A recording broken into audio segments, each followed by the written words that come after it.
বাড়িতে কিচ্ছু নেই, ভাবছেন কি রাঁধবেন? পটল আছে তো, তবে বানিয়ে ফেলুন পটল ভাপা। সুস্বাদু এই পটল ভাপা বানানো যায় খুব সহজে। গরম ভাতে পটল ভাপা, সঙ্গে আর কিচ্ছু লাগবে না।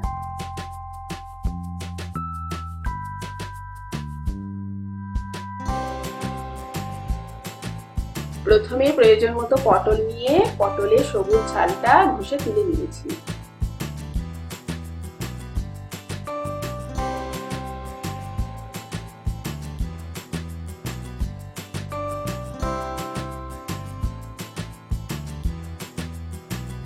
পটলগুলোকে দুফালি করে কেটে নিচ্ছি।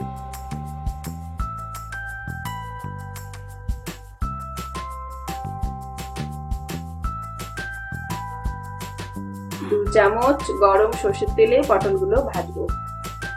দেখবেন কিন্তু পটলগুলো যেন খুব কড়া করে ভাজা না হয়। সর্ষের তেল মাস্ট। ভালো করে নুন হলুদ মাখিয়ে পটলগুলো তেলে ভাজতে হবে।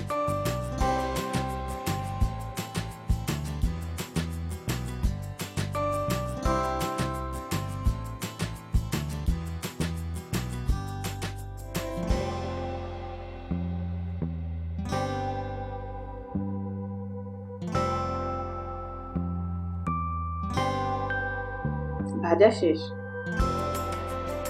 এবার সঠিক মাপের স্টিলের টিফিন বক্স নিতে হবে, যার ঢাকনাটা এয়ারটাইট। এতে 2 চামচ পোস্ত বাটা আর একটা কাঁচা লঙ্কা দিয়ে 1 চামচ সর্ষে বাটা,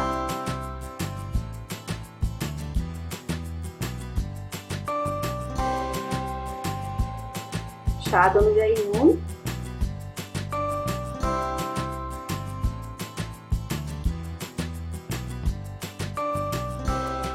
আর 2 চামচ সর্ষের তেল দিয়ে পেস্ট বানিয়ে নিচ্ছি।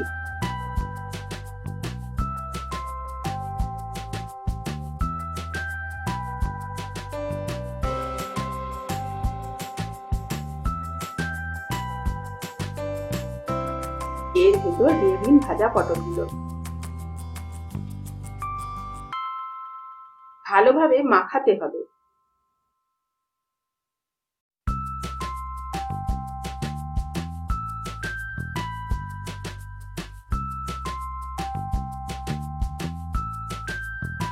ঝালের মাত্রা অনুযায়ী কাঁচা লঙ্কা চিড়ে দিতে হবে। আমি 3টে কাঁচা লঙ্কা দিচ্ছি।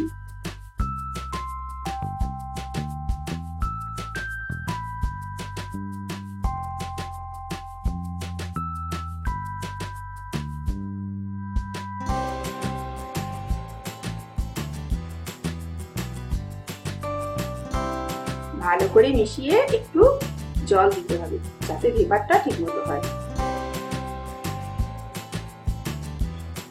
ঢাকনা আটকে একটা কড়াইতে নেওয়া জলের মধ্যে এইভাবে বসিয়ে দিচ্ছি। জলের লেভেলটা খেয়াল করবেন, এর বেশি যেন না হয়। এবার ঢাকা দিয়ে মিডিয়াম ফ্লেমে জলটাকে ফোটাতে হবে। ফোটাটা একবার দেখিয়ে দিন।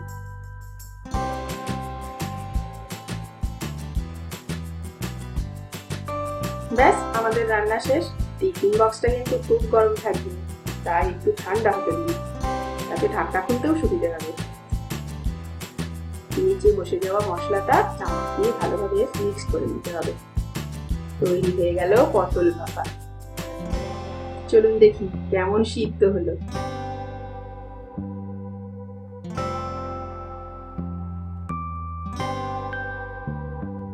বাহ, ভেরি সফট।